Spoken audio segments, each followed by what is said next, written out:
Aku dulu tipe orang yang sering banget overthinking, gampang banget insecure, dan ngerasa hidup tuh kayak stuck di situ-situ aja. Tapi ternyata bukan hal besar yang bikin aku berubah.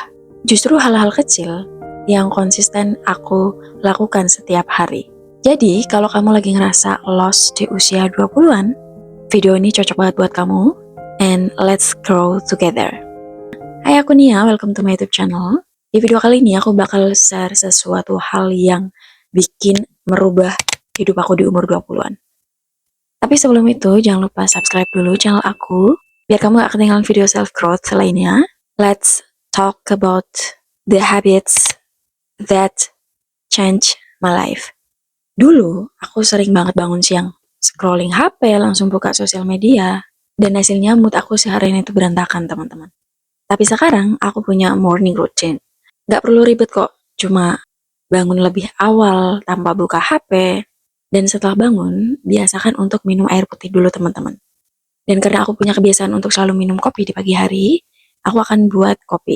Ada nggak dari kalian yang punya kebiasaan yang sama kayak aku, setiap pagi harus minum kopi dulu biar mood kita baik?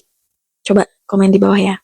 Oke, di jam pertama bangun, aku pakai buat journaling atau baca. Kalau ditanya gimana rasanya, jujur rasanya lebih tenang, gak terburu-buru, dan aku ngerasa hari-hariku itu lebih meaningful. Trust me, ini simple banget teman-teman, tapi efeknya besar. Aku tahu, aku paham banget, mungkin di awal habit ini tuh ngerasa kayak berat banget dan sulit banget. Tapi di awal aku paksain itu semua demi kebaikan diri aku sendiri teman-teman. Dan sekarang, efeknya aku ngerasa aku lebih produktif, mood aku lebih stabil, dan aku jadi ngerasa punya kontrol atas hari-hariku. How start your morning will set the tone for the rest of your day. Next habit yang benar-benar ngerubah mindset aku adalah journaling. Yes, di video-video aku sebelumnya, aku selalu notice kebiasaan aku untuk journaling, teman-teman. Aku dulu itu gampang banget untuk ke-distract dengan pikiran-pikiran aku sendiri, teman-teman. Overthinking, replying conversation in my head, pokoknya capek banget, teman-teman. Nah, setelah aku journaling, aku bisa nulis semua hal yang bikin aku worry. Kadang aku tulis gratitude list, hal-hal kecil yang aku syukuri hari itu, bagaimana perasaanku hari itu, dan apa yang ingin aku capai. Awalnya ini semua buat self-check-in, tapi lama-lama aku sadar, ini ngebantu aku banget untuk bisa sadar sama emosi diri aku sendiri. Dan ini membuat hari-hariku lebih tertata. Journaling itu kayak kita ngobrol sama diri kita sendiri, teman-teman. Dan itu menurut aku powerful banget buat healing dan growth, teman-teman. It's helped me to declutter of my mind, kayak bersihin isi kepala yang penuh sampah pikiran, yang penuh dengan hal-hal yang seharusnya tidak kita pikirkan, dan hasilnya aku jadi lebih calm, relax, dan lebih fokus tentunya teman-teman.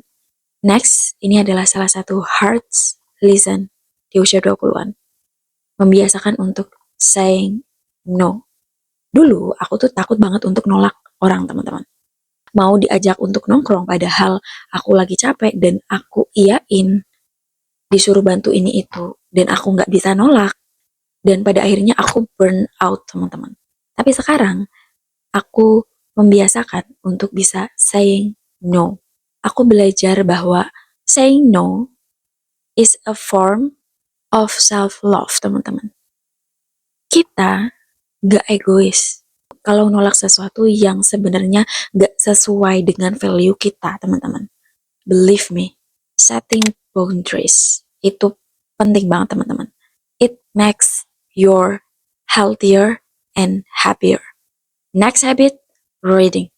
Aku nggak ngomong harus baca buku yang tebal banget, teman-teman. Atau baca teori-teori yang mungkin ribet.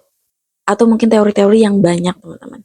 Tapi coba deh, luangin waktu 10-15 menit sehari.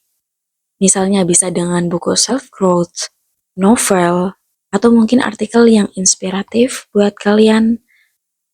Let's try it, teman-teman. Readings helped me to expand my perspective. Aku jadi belajar banyak hal baru dan dapat insight yang kadang bisa aku terapin di kehidupan sehari-hari aku, teman-teman.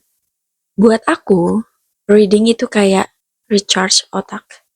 Sama kayak gym buat tubuh, dan reading itu kayak gym buat pikiran kita. Next, ini adalah kebiasaan kecil yang sering kita sepelein, tapi super impactful. This is taking care of my body. Jaga tubuh. 2 tahun yang lalu aku inget banget, teman-teman. Aku inget banget, aku males banget untuk mau olahraga setiap hari. Ngelakuin olahraga setiap hari. Males makan sehat, jam tidur berantakan, dan aku ngerasa kayak gak ada motivasi untuk merubah habit ini, teman-teman. Sampai di titik aku sadar untuk pentingnya take care of my body. Dan sekarang, hampir setiap hari aku itu olahraga. Dalam 1 minggu, aku paling cuman rest 1 hari.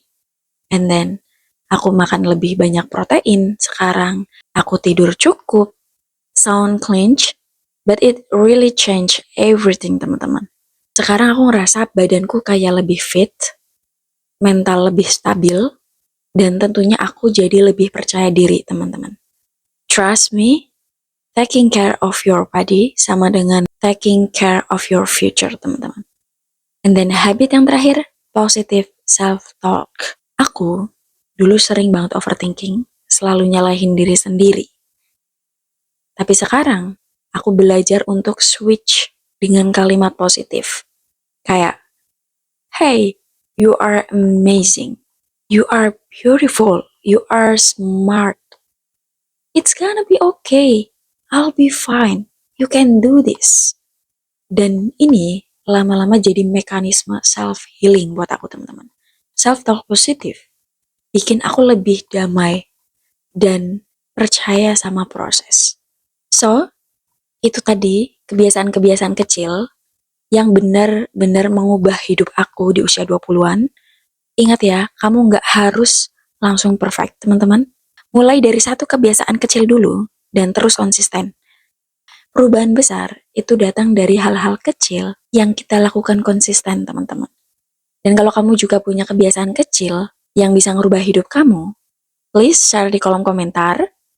Aku pengen banget baca cerita kalian, teman-teman. And remember, you deserve the best version of yourself, teman-teman. Okay, thank you for watching. Don't forget to like, comment, and subscribe. See you in the next video. Bye-bye.